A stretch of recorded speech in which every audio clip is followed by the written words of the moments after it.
in Turkey and among Turkish politics observers in Western capitals. So what are parties doing to secure the ballot box? So joining me today is a great group of panelists. We will discuss these issues and more. Seren Selvin Korkmaz.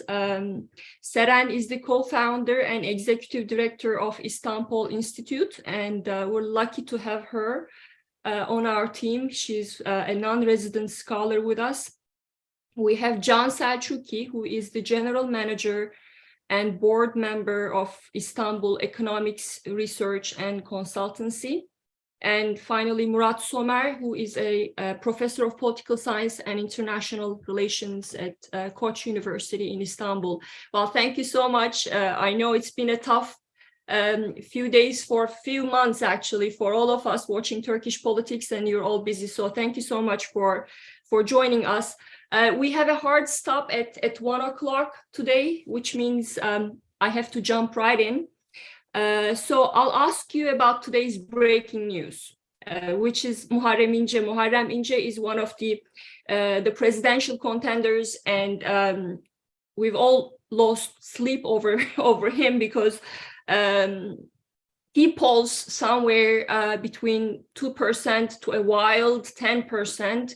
So opposition supporters have been anxious that he could push the vote to a roundoff.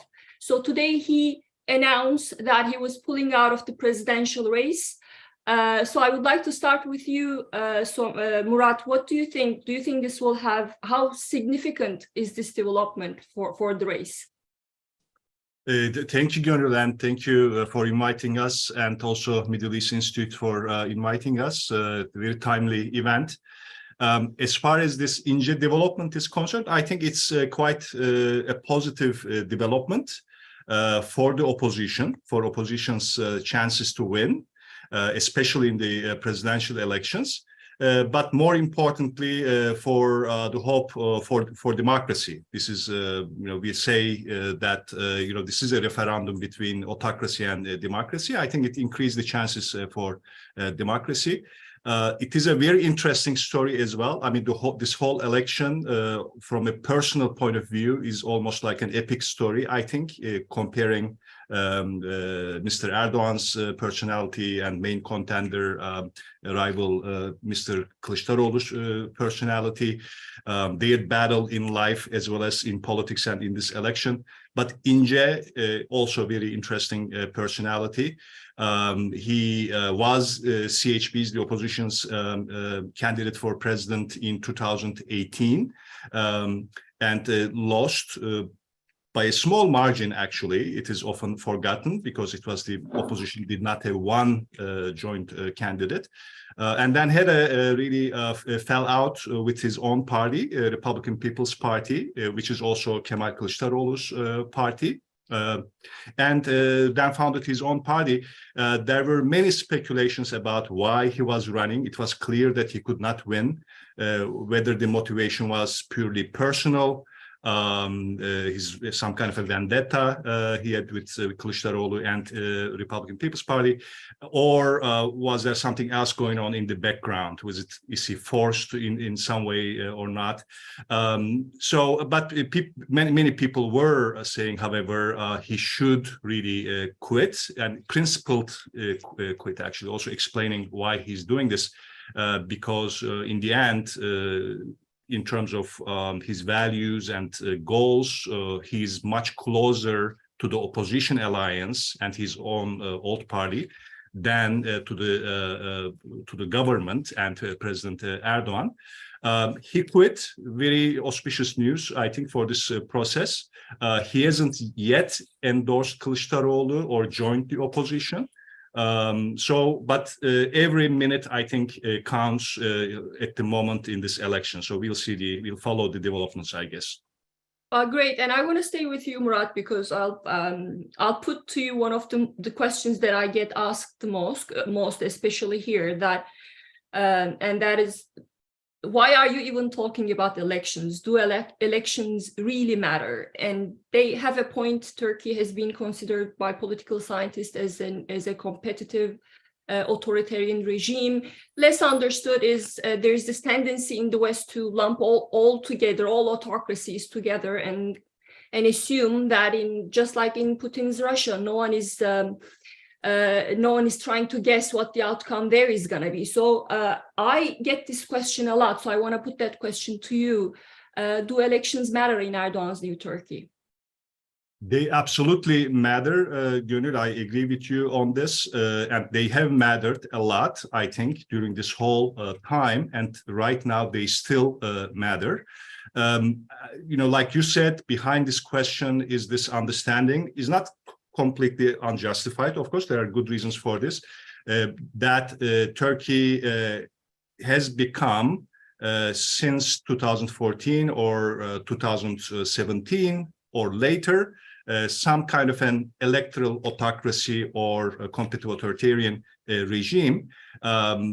Turkey has been a multi-party democracy since 1950 with interruptions, and Just and Development Party came to power in 2002 based on popular elections, popularly elected party, and since then has won also very competitive elections as well.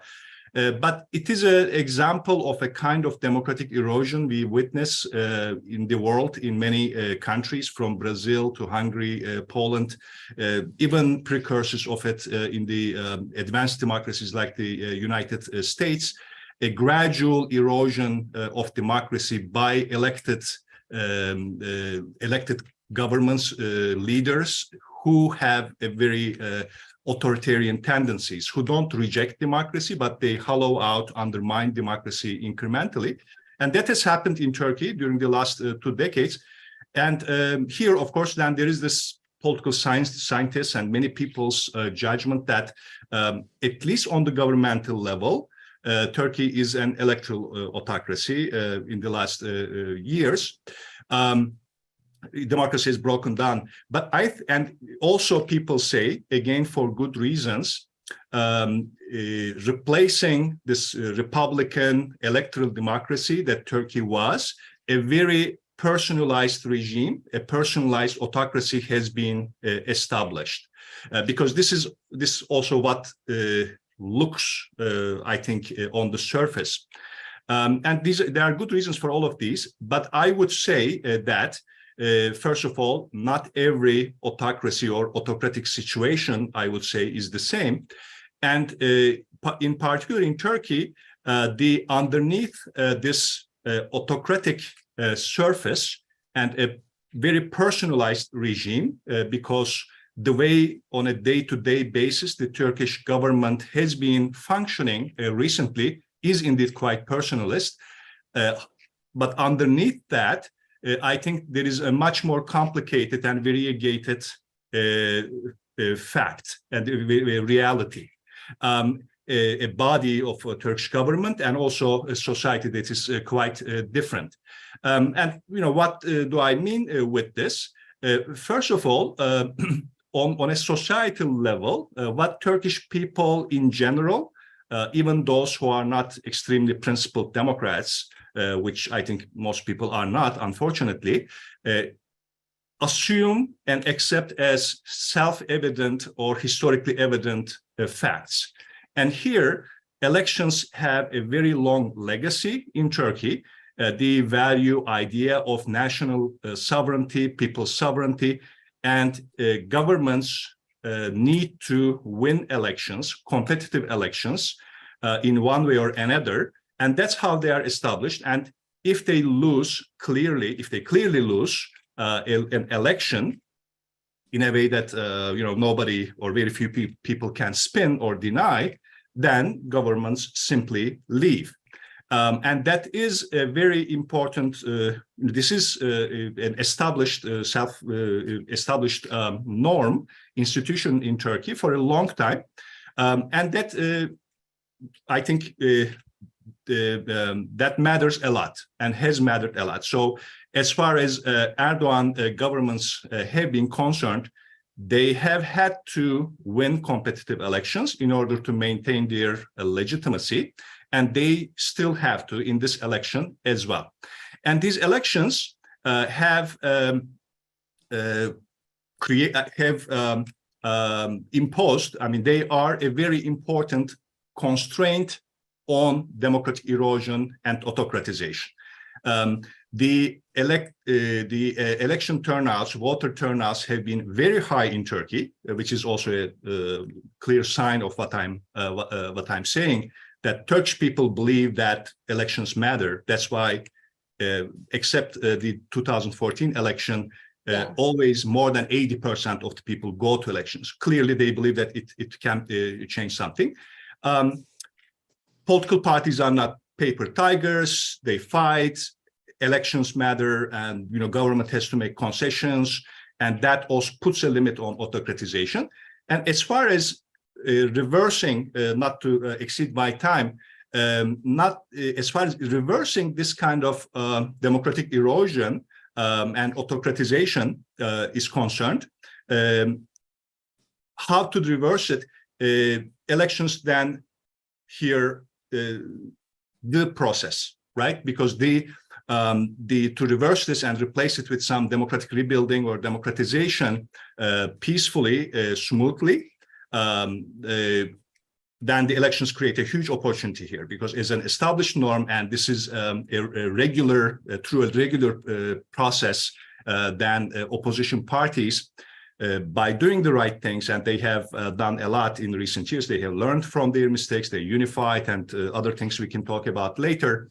Now they are the favorite in the elections, and that creates the chance, opportunity to create peaceful transition, rebuilding of democracy based on established popular norms and legitimacy.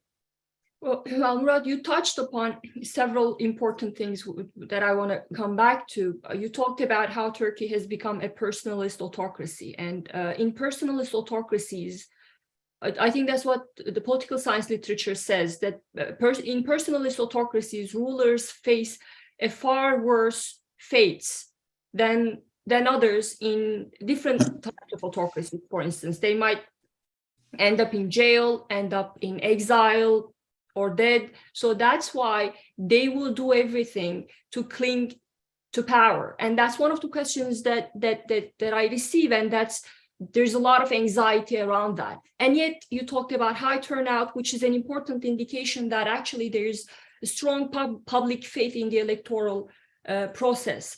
But so I want to turn to you, Can, on that question. You run a polling company. Do you have polling data on how much trust there is in the democratic electoral process? I mean, obviously high turnout is an indication, but beyond that, are Turkish voters concerned about heavy-handed election manipulation? You're muted. Sorry. Thanks for having me. The high turnout is indeed a signal for people's trust in the democratic electoral system. But it's not only that. So I just want to touch on that very briefly. The high turnout also it stems from the fact that that is the only place now where the general public can actually state their democratic demands. Because with the erosion of institutions, with the demolishing of checks and balances, lack of transparency in the system, that has been the case, increasingly so for the past 10 years, the ballot box is the only mechanism through which the general population can actually state their opinions and make demands or evaluate the elected. So high turnout, I think, also has to do with this fact.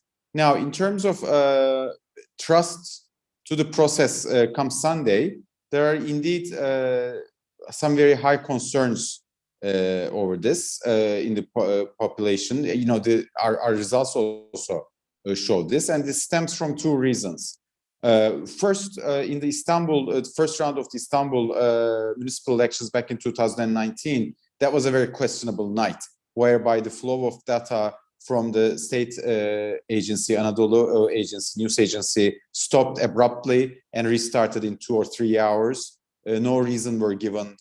In 2014 in Ankara, the electricity went out, and all of a sudden when it was back on, we had seen the results shift between then Ankara Mayor Gökçek and the opposition candidate Mansur Yavaş. So there is a general mistrust that the government can actually attempt to fraud the elections. The second reason, obviously, is because the margins are so tight.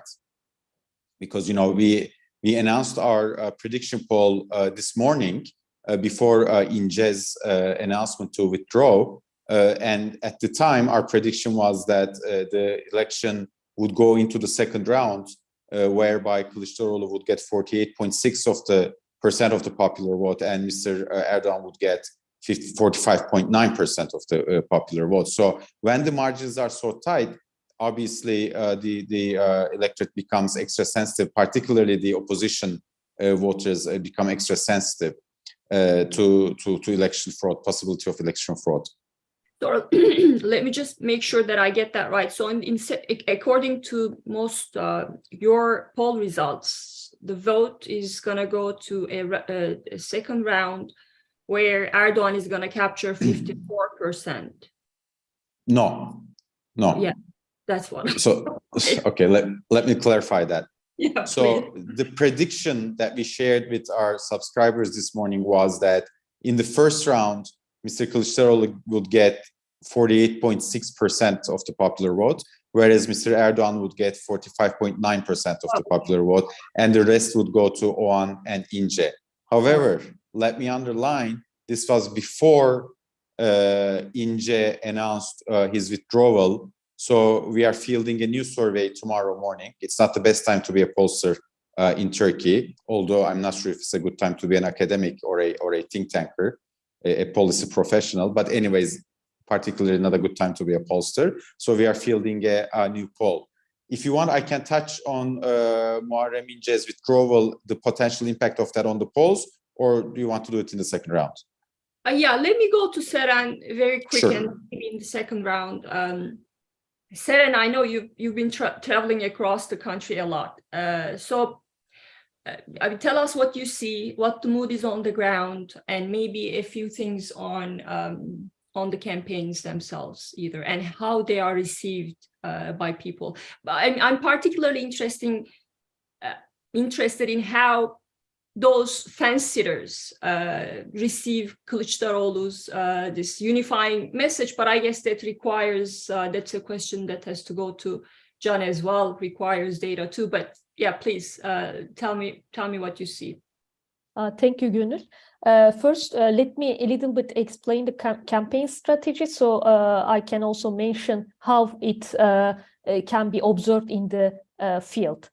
First of all, as President Erdogan is a typical populist authoritarian leader, he also follows populist playbook. And Turkish opposition tried to create strategies, and as Murat mentioned, they have learned from their past mistakes. So that against Erdogan populist playbook, their strategies, I think, should be added to anti-populist playbook. And it is definitely can be seen in their campaign strategy. When we look at Erdogan's strategy, first of all, Erdogan has a one-man campaign using a populist playbook, and he tried to consolidate his base for the second round. Because as Can mentioned, in the first round, it's not expected for Erdogan to win. That's why he tried to consolidate his base. To make it, he has a nationalist and Islamist tone by including Islamist Hüdapar, and also working with his nationalist allies. His tone also was very harsh, and he tried to follow an identity politics which targets the Kurds and also Mr. Kılıçdaroğlu's Alevi identity. And they even, for example, Mr. Soylu, the Interior Ministry, he has defined the elections as a coup d'etat attempt. So Erdogan, as a kind of populist autocrat leader, do not want to maybe accept the results of the elections if they lose. However, I agree with Murat Somer about the electoral security issues. And I think Erdogan's strategy is also delegitimize the winner. It's not only based on not accepting the elections, but delegitimize the winner. Against this, opposition strategy is very dynamic, inclusive, and it doesn't based on one man. So they have created a multiplayer game. They are playing a team game, and including popular mayors, Mr. Yavaş and Mr. İmamoğlu, they have created a synergy. That is why we can see that protest voice go to Mr. Ince has also turned to Mr. Kılıçdaroğlu. So with their political campaigns, they have created a wave. They can make sure that they can win the elections. So this perception that the opposition can win also affected the mood in the field. So when I visited different fields, actually, for example, I have been in the earthquake areas in Malatya. I have also visited some pro-Kurdish cities in the southeastern Anatolia. I have seen that for Kılıç, especially in the southeast region, there is a huge support for Mr. Kılıçdaroğlu. HDP's support, pro-Kurdish party's support to Kılıçdaroğlu has really created an aura that Kurds believe that Kılıçdaroğlu can solve their problems, but also he can make early steps for redemocratization. And I have also seen in the field, Gönül, there are AKP supporters. They called them as shy AKP supporters. And there are also CHP supporters in the southeast region. They also call them as shy CHP supporters. So that I mean that previously the AKP supporters were very ambitious to explain their support to AKP. But when I talk to people now, they cannot actually express their support to AKP because they don't have anything to defend.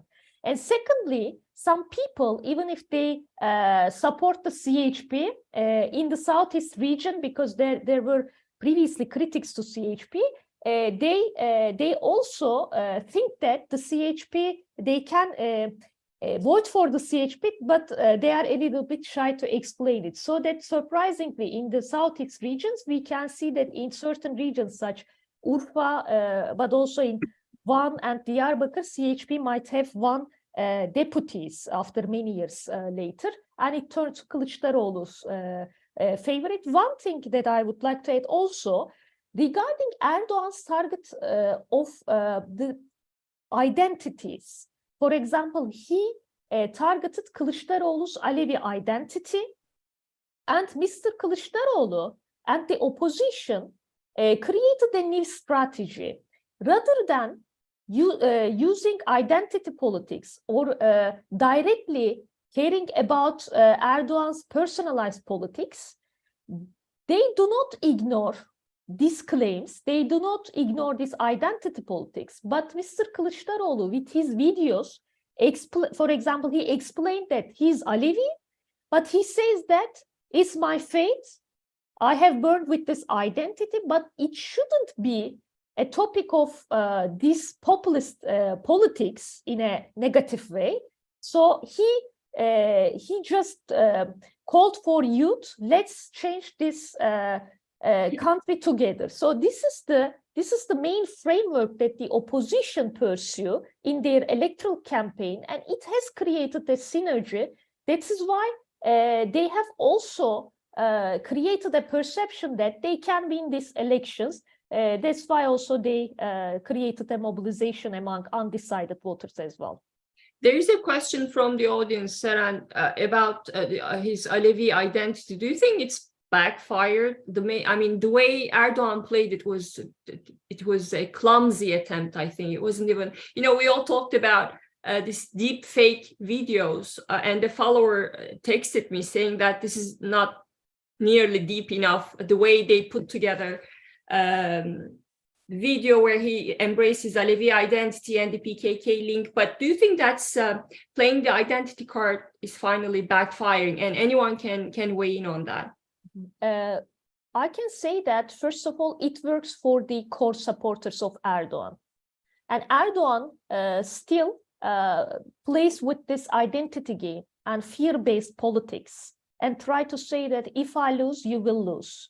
So that it works in that core group of electorates. That's why generally we get the question that, okay, everything seems very bad in Turkey, especially in terms of the economic situation, but still Erdogan keeps some of its core supporters. So it works for that. But I think for the undecided voters, it didn't work well, because also it's also related to how they replied it, but also the opposition is playing a team game. For example, Kılıçdaroğlu's candidacy was announced by a conservative Saadet Party, Felicity Party's leader in the Saadet Party's headquarters. And they strongly support this CHP campaign. So I think they gave this message of unity to the electorates, and also including of other leaders, conservative backgrounds with Ali Babacan and Ahmet Davutoğlu,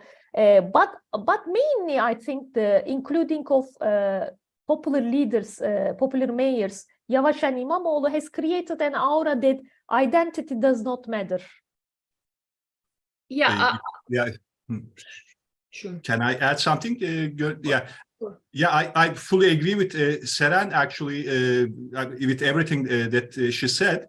It also raises an interesting question whether Erdogan, part of Erdogan's strategy is to prepare his politics after a possible electoral defeat.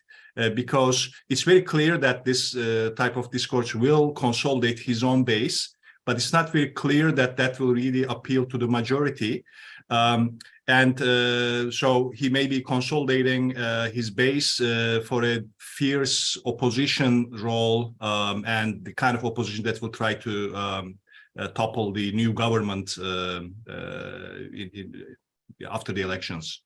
That's a great point, because right now the opposition is so diverse ideologically too that Erdogan cannot credibly claim a monopoly over conservative values, right? So his game plan could be, once I'm out of the picture, this is going to disintegrate, this block is going to disintegrate, and I can chip away a few from here, a few from E-Party, nationalists, so I could still keep playing the identity game because it's so diverse. So that could be Erdogan's strength. So I think playing the identity card in many ways has been his weak underbelly in the run-up to the elections, but that could be a tool that he can use masterfully, as he has in the past after the elections. So John, you wanted to make a point about Muharrem İnce, and there is a question from the audience about Sinan Oğan's prospects as well. Okay, so one remark, I agree with Seren that why the Alevi identity of Mr. Kılıçdaroğlu is important for an important part, a significant portion of the electorate. It's not the portion that Erdogan can swing votes from. So we are seeing a dynamic for the first time in Turkey for the past 2 decades, Gönül. It is that for the first time, Erdogan is not starting the race as in the lead. Yeah. This time around, it's him that needs to swing votes to his side, and it's the opposition that needs to preserve its support. So from that perspective, the Alevi identity playing against that actually has very little to do with the ballot box calculus, but rather I would agree with Murat Hoca that it's a more attempt for the aftermath of the elections. Now, coming to what İnce's withdrawal may mean, sorry, for the polls and results. So first of all, let's refrain from reaching an easy foregone conclusion whereby withdrawal of Mr. İnce definitely means an Kılıçdaroğlu win. Indeed, it increases its chances significantly. Whereas when I woke up this morning, I would have placed a Kılıçdaroğlu win in the first round at 20-25%. Now I'm putting it at 40-45%. But still, there are some caveats to this development. First of all, there is no such thing as withdrawing from the race in Turkey. So legally, Mr. Ince is still a candidate. So when the Turkish voters will go to the ballot on Sunday, they will see Mr. Ince's picture in that piece of paper. So that's number one. So, let's not assume automatically that whatever support that Mr. Ince has right now will definitely go either to Oğan Erdogan or Mr. Kılıçdaroğlu. So there will be some loss from there, right? Second, we need to also consider the possibility that in the event that Oğan continues to stay in the race, some of that support may choose to go Oğan's way because obviously some of Ince's supporters will be frustrated with CHP and Mr. Kılıçdaroğlu in the belief that it was the opposition who discredited Mr. Ince in the past 45 days and eventually forced him to withdraw from the race. So some of that may go to Sinan Oğan. Third, there might be some turnout issues, right? I mean, we are fielding a survey tomorrow, so I'll have more on that probably late tomorrow night.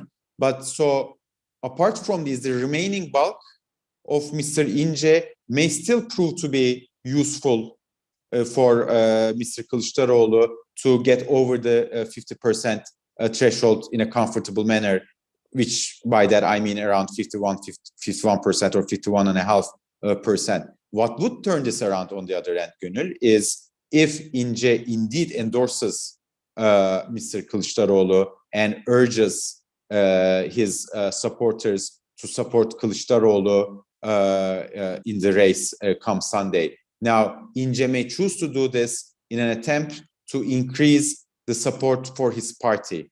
Let me very briefly say why he needs more support in his party. I don't think it's likely at all, despite this development, that Mr. Ince's party may clear the 7% threshold. But it may clear the 3% threshold, which is the share needed to receive state funding for his party.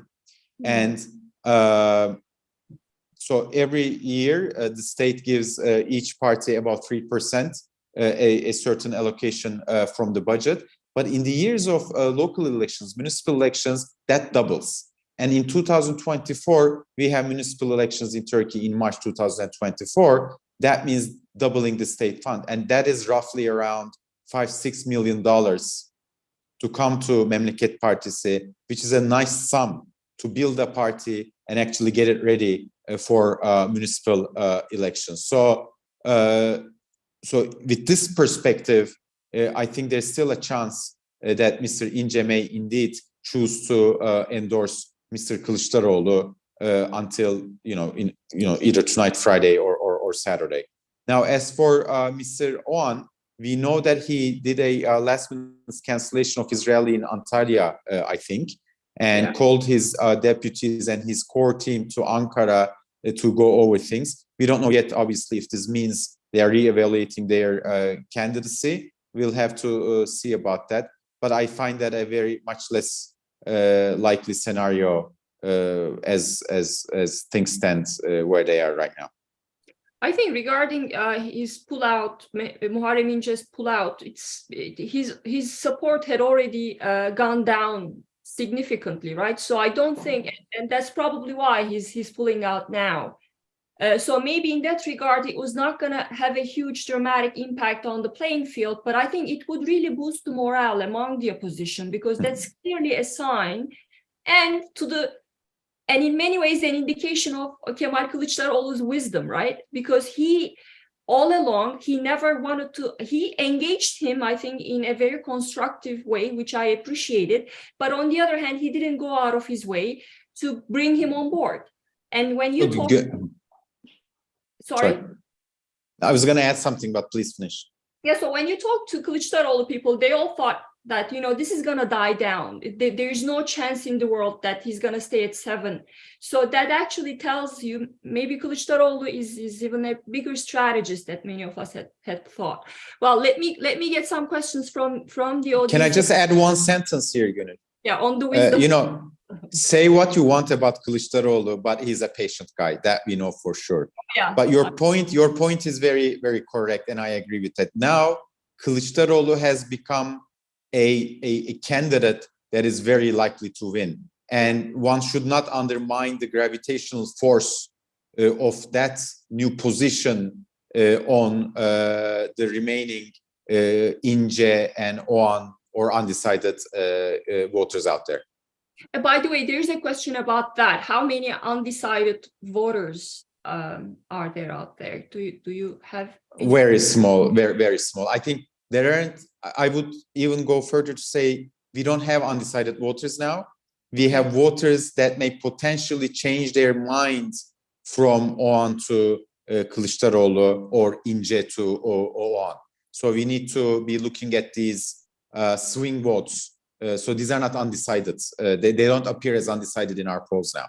Okay. Or not to go to ballot? Are there any? Do you think That too, Murat Hocam. Sure. So there is, and this could either Seren or Murat, you can answer that. There's a question about what happens to the votes cast for Muharrem İnce. I mean, is that significant enough to impact the outcome?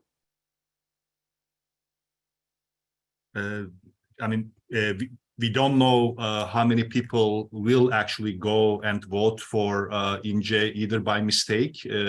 That's also possible, right? I mean, well, actually, I think the question is, it's not very clear, but I think it's out of country voting. So people outside of Turkey who already cast their votes. If they cast their votes for Muharrem İnce, do you know? I know it's a very technical matter, and I don't think the electoral body has made a decision on that yet. But yeah, what's going to happen to those votes? I think they will just be. I don't think there's any decision to be made, by the way. I have talked to one of the constitutional lawyers, and they were discussing among themselves, first of all, not just only for the voice that will be used in Turkey. I think they won't be counted. So they won't be counted. But not for the voice used in abroad, diaspora voice, because they don't know. They have two approaches. One is they have to be counted because he was still candidate when they voted. Yeah. So this is one thing. But for the voice that will be used within the country, constitutional lawyers say that actually it won't be counted. So let me get this right just to make sure. So if that is indeed the decision, Seren, votes for Ince will not be added to the total number of votes. Is that correct? So it will be void. Yeah. But this is the argument that's made. I haven't heard from the Supreme Electoral Council. So this is the argument.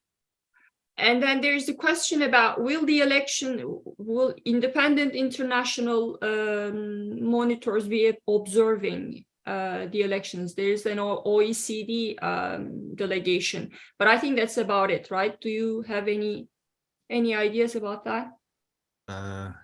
OSCE as well. In previous elections they were. I assume they will be again.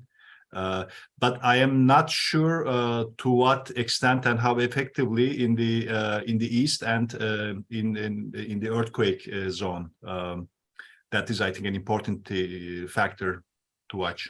Indeed, that's really, we haven't touched upon that, but that's some of the things that's really worrisome for me. For I mean, obviously, anyone in the country. There are around 8 million voters who have been affected by the earthquake. So that's a large number, given this is going to be a tight race. And I know from my own family too, not many of them managed to re-register in nearby towns. The electoral body hasn't really made it easier for them. But even those who could be able to re-register, I think they're not in the right psychological state of mind to cast their vote. So that's a big loss. I mean, 8 million voters, that will have some impact. So I want add one word about what you asked. First, my family is in the same situation, so I'm really hesitant about the votes who will be used in the earthquake area. And for the question related to the electoral security, I also know that OSCE will follow the elections. But for example, European Union delegation, they haven't been invited. And when they were asked, I think they couldn't get a proper reply. So there are so many hesitations about that. And one thing I have to add regarding Ince, I forget that he has to officially declare that he has withdrawn from the election to ensure that the votes will not be counted. I think he hasn't done it yet. All right, let's get your predictions. What do you think is the most likely scenario is? And then there are a few more questions about that from the audience. Who wants to jump in first? Well, as the pollster in the room, maybe let me, give it a try. Like I said, our prediction as of this morning was 48.6%, Mr. Kılıçdaroğlu. And with this Muharrem İnce development, I think in 2 days, a day from now, we will be comfortable at calling it a Kılıçdaroğlu win in the first round. Okay, Murat?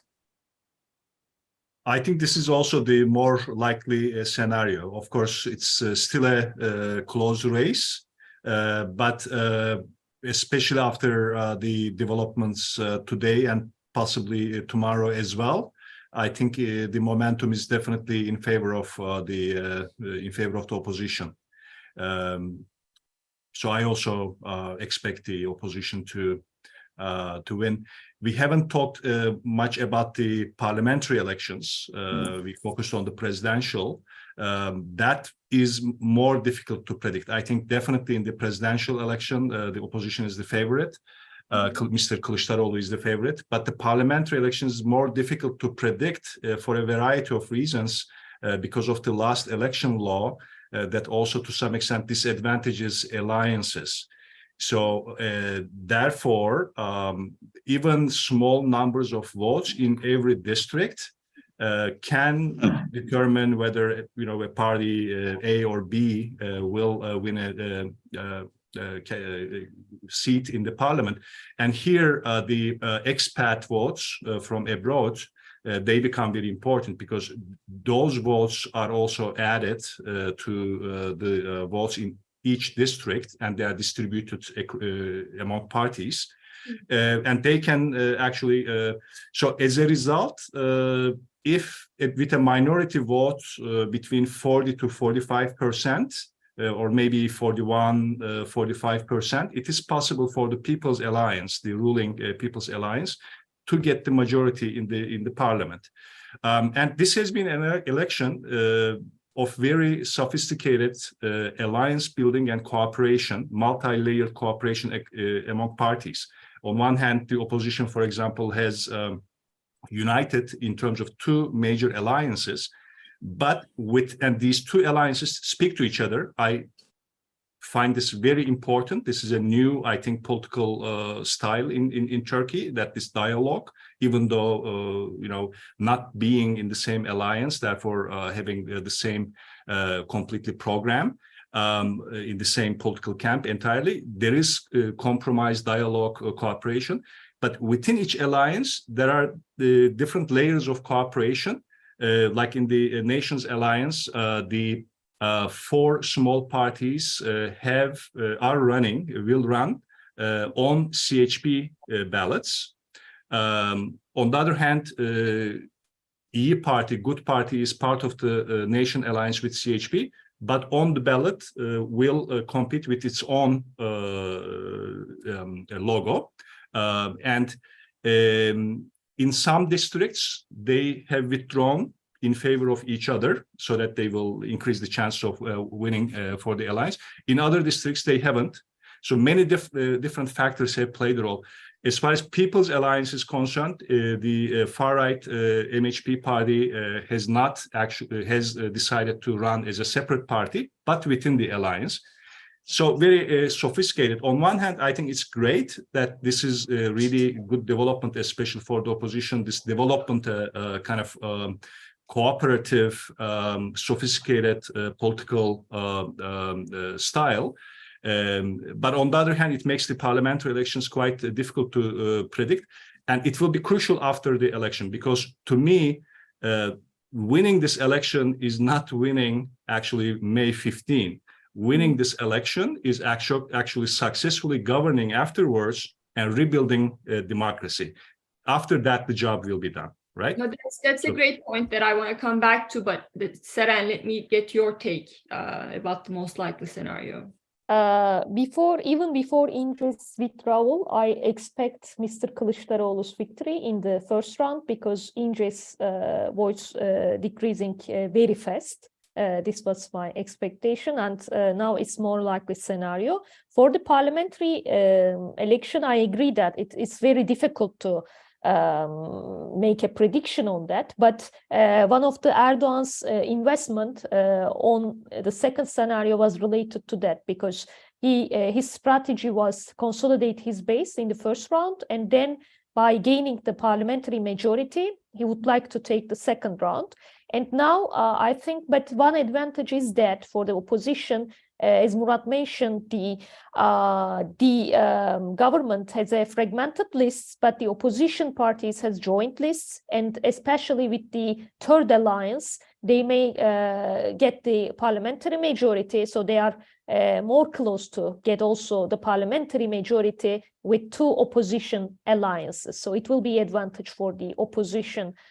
This is my prediction, but it's very difficult to make predictions in Turkey since everything can change in 24 hours.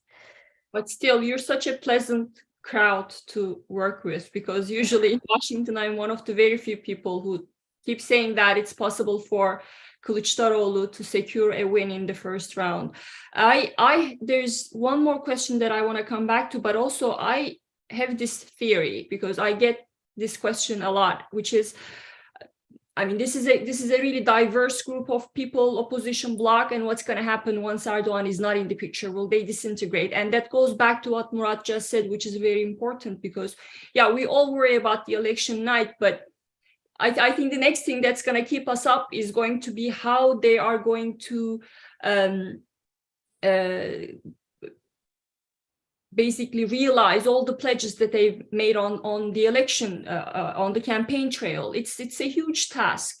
So that requires them to stay together. So my thinking is that they will have to stay together, because Erdogan is gonna be in the picture. He's not gonna flee the country. He's gonna be in the picture. So if I was Erdogan, I would just accept the result and just wait for my turn, which is not going to be that long, maybe, because given the enormous tasks, right, the country is facing, and he still has a strong backing from 40 to 45%. So if he just accepts defeat and waits for the new government to fail, I think that's a wise enough strategy for him, which puts him still in the picture, even if he loses on Sunday. So I think that's a significant enough push, motivation for the opposition alliance to stick together, even after they win the elections, right? What do you think? What's your take? Very briefly, and then we'll ask. I'll ask you one more question.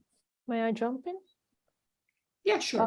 Actually, this is a question that we get often, but I think this is also Erdogan's strategy to use it in the domestic debates, but also I think their perception is also very influential abroad, so that I think this is important. But secondly, we know that the problems of the coalition, the problems of the pre-election alliances in the samples of other coalitions in the world. However, I think they have to stay together, as you mentioned. First of all, there is a local election. There is an upcoming local election. So if they cannot stay together, they will be loser in the upcoming local election. This is the first point. And secondly, Turkish alliance is not only an electoral alliance. The Nation Alliance has created a vision alliance. So they have at least created a very, very comprehensive document which includes their early steps in the economy, early steps in the foreign policy, as well as domestic politics. So first of all, they have to follow this agenda. So it was expected there will be, it is expected there will be different perception, especially coming from the E party, but still they will be the major party which will share the executive power. So they have to rule the country at least for 2 or 3 years, and they have to stay for 2 or 3 years to ensure that they will execute their power, to make sure that they will make the transition to parliamentary system so that they can compete with each other. Otherwise, it's not possible for them to stay as a political party as well, to be a winner. Yeah, if I can go that, I agree with Seren. I think they will stay together. They had a very good beginning, and they will try to cooperate and really deliver what they have agreed upon. I think the real, really constructive question to focus on, which I have my mind actually focused on it as well, to identify possible problem areas and to work on them, because of course the challenges will also be huge. I think one, for example, important issue will be for them, but also for possibly other oppositions in the world. It will be that this question about whether they will seek sudden or fast transitional justice, settle accounts, or gradual institutionalized one, because so many injustices have been perpetrated during the last two decades, and I think many people have, therefore there's very high expectation for transitional justice, for corruption and other crimes and also political responsibilities to be settled, to be for people to be held accountable. These expectations will need to be managed and institutionalized gradual, I think, transition, because the new government will have to focus on its positive agenda to rebuild democracy and the economy. Another important issue will be restoration or rebuilding of democracy. Will this be really just restoring previous Turkish democracy, which had its own flaws, or building something new or more inclusive and promising? And everybody, I think, here, I think what I think you said, or John also, I think, said that personality of Kemal Kılıçdaroğlu is very important, patience, because I think they will have to curb their enthusiasms and really keep their demands, expectations as minimalist as possible, or at least gradualist as possible. Because these different parties, they have obviously quite different goals. And then this consensus seeking, I mean, this is a coalition, and they want to govern based on a collegial team government.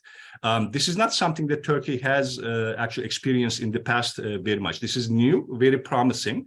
They seem to be very committed to it, and they have very good teams and very good people there. But obviously, there is a challenge actually there. And in the parliament, I think the relationships between the Green Labour Alliance, Labour and Freedom Alliance, and the Nation Alliance will be extremely important, and with respect to the Kurdish issue, for example, as well. So I think, so there's a question about that too. I mean, and this is again my last question to you all.